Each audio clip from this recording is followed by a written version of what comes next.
আজকে আমাদের গন্তব্যস্থল বরিশাল। আসতে সাল যাইতে সাল বরিশাল। বিসমিল্লাহির রহমানির রহিম। আল উদ্দেশ্যে রওনা হচ্ছি। আল্লাহ তুমি আমাদের সহায় হও। আসসালামু আলাইকুম। আমার ছোট বোনের মেয়ে রায়দা ও তো বলে দিল যে আমরা কোথায় যাইতেছি। আর আমার ভাই আপনাদের কাছ থেকে দোয়া চাইলো, আমার সেজো ভাই। আমরা আজকে বরিশাল যাইতেছি 2 দিনের ট্যুর। আমার ছোট বোনের শ্বশুর বাড়ি বা ওর হাজব্যান্ডের বাড়ি বলা যায়, কারণ এখন তো শ্বশুর জীবিত নেই।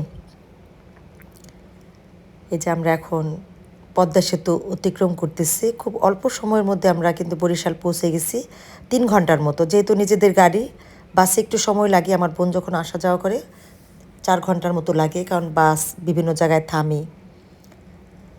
তো গাড়িতে আমরা খুব মজা করলাম। এখানে আছে আমার ভাই, ভাবি, ভাবির ভাইয়ের বাচ্চারা, আমার বোনের মেয়ে, আমি, আমার ছেলে। কিন্তু আমার বোন যেতে পারে নাই, মানে আমার মেয়ে। তো এই যে আমার বোনের বাড়িতে আয়সা পড়ছি আমরা। এখানে বাড়ির কাজ চলতেছে। আইসে দেখি যে গাছ থেকে জাম পাড়ছে, সে জাম। তো বাসায় পৌঁছানোর পর, খাওয়া দাওয়া করার পর আমরা আসলাম হলো বরিশালের বিখ্যাত দুর্গাসাগর দিঘি দেখার জন্য। এবং বাচ্চারা সবাই প্রিপারেশন নিয়ে আসছে কি গোসল করবে, কিন্তু এখানে এসে জানা গেল যে এই দিঘিতে গোসল করা যাবে না। তো ওরা খুব হতাশ, কারণ বরিশালে তো কী বলে 12 নদী 13 খাল, এর নাম বরিশাল। মানে এত নদী নালা খাল বিল, কিন্তু দুঃখের বিষয়ে সব দূষিত হয়ে যেতেছে। তো ওই দুর্গাসাগরে নাকি 2টা মানে স্টুডেন্ট মারা গেছিলো, এরপর থেকে আর কি ওখানে বন্ধ করে দিচ্ছে। তো হতাশ হয়ে ওরা একটা মানে একজন রাজার বাড়ির পুকুরে আসলো, মানে বিধ্বস্ত একটা পুকুর, ঘাটলা টাটলা সব ভাঙা। তো পানিতে পাড়া দেওয়ার পর আমাদের মানে আটকে উঠলাম, কারণ পানি এত গরম। আমরা যখন যাই বরিশাল তখন প্রচণ্ড গরম ছিল। তো আমরা পুকুরের ওখান থেকে একটু ঘোরাফেরা করে এই যে আমরা আবার গাড়িতে করে সূর্যোদয় দেখতে দেখতে ফিরতেছিলাম। তো এর মধ্যে আমার ভাবি আর আমার ছোট বোনের হাজবেন্ড ইতিহাস নিয়ে কথা বলা শুরু করলো। এরা ইতিহাস হঠাৎ করে আর কি এরা ইতিহাসবিদ হয়ে গেল। এটা হচ্ছে গোডাউন, ওই পাশেটা গোডাউন, এটা ঠিক করছে এখন। আমার চুল কাটা আলো দুটো যে অটোমান সাম্রাজ্যের সময়কার। হ্যাঁ, এটা হলে পাল বংশ আছে না, তাদের বংশধর। এই যে এই পাশে না ওই পাশে একটা আছে, চিতে আছে, ওই চিতেটা লেখা দেখছি আমি। এই যে ইনি বাইরে আছে, ইনি মহলের উপর পাশে একটা চিতে লেখা আছে। সেই তাদের ইতিহাসের কথা শুনে আমার খুব ভালো লাগলো। আমি মনোযোগ দিয়ে শুনতেছিলাম তাদের দুজনের কথা।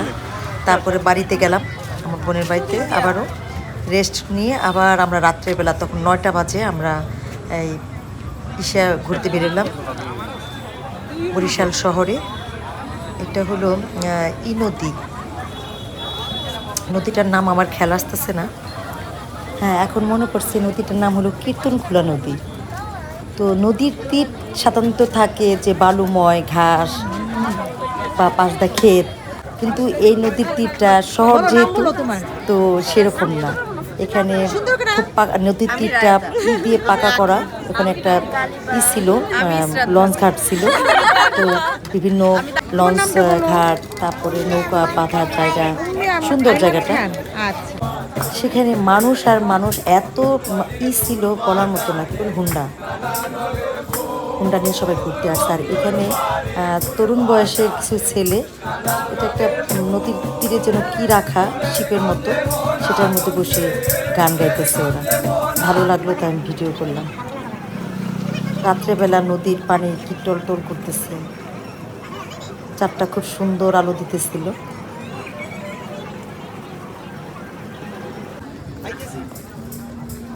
আমি নদীর পাশ দিয়ে মানে তীর দিয়ে হাঁটতেছি। নদীর তীর একটু ঠান্ডা ছিল, কিন্তু ভিতরটা অনেক গরম ছিল।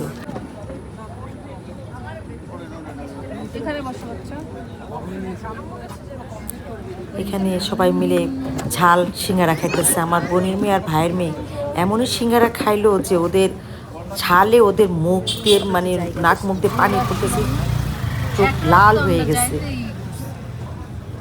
এক রাত তো আমি গাড়ি খাইনি। বার হইছে আর এক রাত ছিল আরে আমরা মধ্যরাত্রি ছিলাম গেলাম না 3টা বাজে এই তোদের কি হয়েছে কি হয়েছে যে দেখছিস বলছে কি ঝাল খেতে? অবস্থা, হ্যাঁ আরে ওরা কান্না করে এমনি চিন্তা এগুলো করছো ঝালখোর।